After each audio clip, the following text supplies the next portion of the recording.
This is the J Pitt Show. Let's go to OpenDoor. I really want to talk about this. So we've talked about OpenDoor in the past, and there's two different tweets I want to bring up. I think I sent you both. I know I sent you this one. It was last week. Okay. But so this is Anthony Pompliano, Pomp, as people know him. Pomp podcast. I mean, if you're on Twitter at all and in the business world, I feel like you probably follow him or have seen his stuff. And for the most part, I think he has a lot of great content and agree with a lot of what he says. This, though, was insane. I don't know how invested he is in Open, or if he even is. It feels like he has to be. I'm just going to read this tweet, though. He goes, "This is somewhat a crazy idea, but I believe it would be incredibly popular. Open should create a way for people to wager in a prediction market on the price a home will sell for. Everyone has looked at a listing online and said that home is overpriced or that home is a steal of a deal. Prediction markets now make it possible for people to wager on their opinion. Example, someone in your neighborhood lists their home, but you think the price is too high or too low. You should be able to use your market knowledge to express your view in a prediction market. The prediction market would be a very fast feedback signal to the seller on whether they are priced too high or too low. OpenDoor's algorithm would get another data point to consider when pricing offers in the future too. OpenDoor could drive additional revenue by offering these markets. They could keep the revenue, or they could use it as an incentive to buy down the home price for a buyer, offer an incentive to the seller, etc.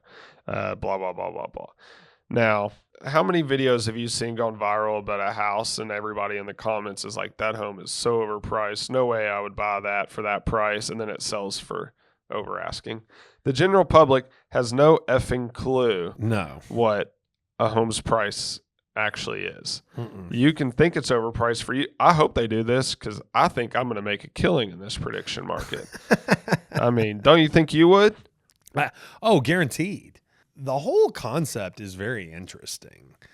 You know, allowing people to wager and allowing people to analyze the price of a listing based on the sentiment, the public sentiment. I think you have to attach it to a wager because the negative sentiment would be overwhelming if it was allowed for free. Oh, yeah. You have to be able to put your money behind your opinion to legitimize it, in my opinion. That is fun. It's fun and interesting. And yes, I think it's actually a very smart idea for OpenDoor, given, you know, where they're at, the stance they're taking, the real estate can be done without agents kind of path.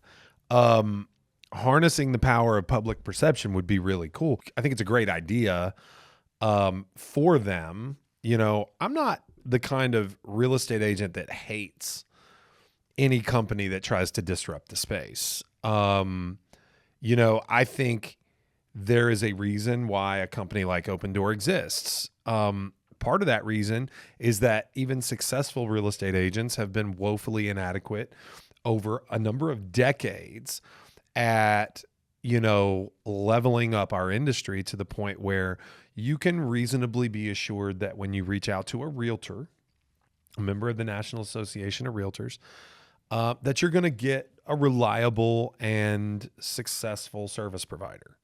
Okay. So I'm not mad at OpenDoor. I think it's interesting what they're trying to do. And there is a very small percentage of the population that wants to transact without a real estate agent, that wants to eliminate some of the hassle and frustration and uncertainty that is baked into the cake there. So, and I'm not mad at them for trying to increase that percentage.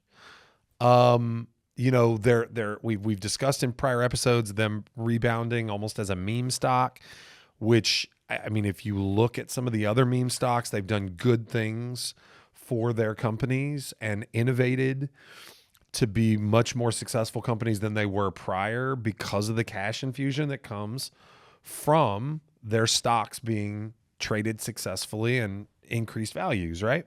So, you know, I hope OpenDoor is looking at progressive ways to become more successful. This betting market kind of sounds interesting to me because, like Ryan says, the majority of consumers don't have a clue. what homes will and won't sell for. They have wildly, you know, emotional opinions about real estate in general, not just their own real estate, but certainly their own real estate.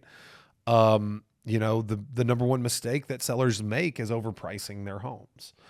And they in one breath they can want to, as a real estate professional, I know this, they can want to overprice their listing and then wildly underestimate the value of a home that they would prospectively buy. So, and it's just so self-serving, right? And it's obvious. And this is part of the reason why real estate agents are necessary and helpful. Even if they're not the most qualified, they can get the job done because they're one step, you know, below the level of emotional attachment that the consumer has. And so, OpenDoor trying to allow the public to harness the collective opinion of value, I think is kind of cool, to be honest. And truthfully, most of the people with the least qualified opinions are going to be restricted out because they're not going to put their money behind their opinions. I think I might be able to become a full-time gambler. I could become a professional house gambler. And I could see it getting annoying if friends texting me my opinion. What do you think about this house? Hey, what do you think about this parlay? Instead of, what do you think about this St. Matthew's parlay I just put up? Oh, I want a tail. Oh, man, this could be cool. Funny. So funny. But yeah, I think it's interesting. And Pomp is a smart dude. He is. You know, I mean, he is the best I've seen, you know, of the, you know, Bitcoin kind of influencer types, that he's been the best at harnessing like the feelings behind why Bitcoin is successful and at least being able to communicate it. I mean, you've got the you know, the brash and the highly opinionated and loud, you know, kind of, you know, Bitcoiners out there, but he's not that. He's rational. He talks about it like a hedge fund manager. You know what I mean? So I could see this being something. It feels like he's got his finger on the pulse, if you will. Yeah. And so I don't know. I could see that. That could be really cool.